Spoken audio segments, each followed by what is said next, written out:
সচিবালয়ে অগ্নিকাণ্ডের ঘটনায় উদ্বেগ প্রকাশ করেছেন বিএনপি মহাসচিব মির্জা ফখরুল ইসলাম আলমগীর। পাশাপাশি সুষ্ঠু তদন্তের মাধ্যমে এই ঘটনায় জড়িতদের খুঁজে বের করে শাস্তির জোর দাবি জানিয়েছেন তিনি। বৃহস্পতিবার গণমাধ্যমে পাঠানো এক বিবৃতিতে তিনি এ দাবি জানান।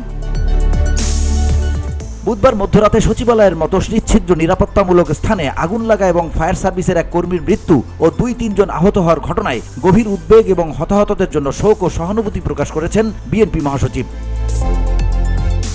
বিবৃতিতে মির্জা ফখরুল বলেন, সচিবালয়ের মতো স্পর্শকাতর ভবনে ভয়াবহ আগুন, ফায়ার সার্ভিসের এক কর্মীর মৃত্যু ও 2-3 জনের আহত হওয়ার ঘটনায় আমি গভীরভাবে উদ্বিগ্ন। সচিবালয়ে ভয়াবহ অগ্নিকাণ্ডে গুরুত্বপূর্ণ নথিপত্র পুড়ে ভস্মীভূত হওয়ায় ব্যাপক ক্ষতি হয়েছে। বর্তমান অন্তর্বর্তী সরকার এ ধরনের অগ্নিকাণ্ডে বিব্রতকর অবস্থার মধ্যে পড়া অস্বাভাবিক নয়। সচিবালয় অগ্নিকাণ্ডের সুষ্ঠু তদন্তের মাধ্যমে প্রকৃত দোষীদের খুঁজে বের করে শাস্তির জোর দাবি করছি। নিহতের পরিবার সহ আহতের ক্ষতিপূরণ প্রদানের জোর আহ্বান জানান Mirza Fakhrul. VOD Bangla news desk.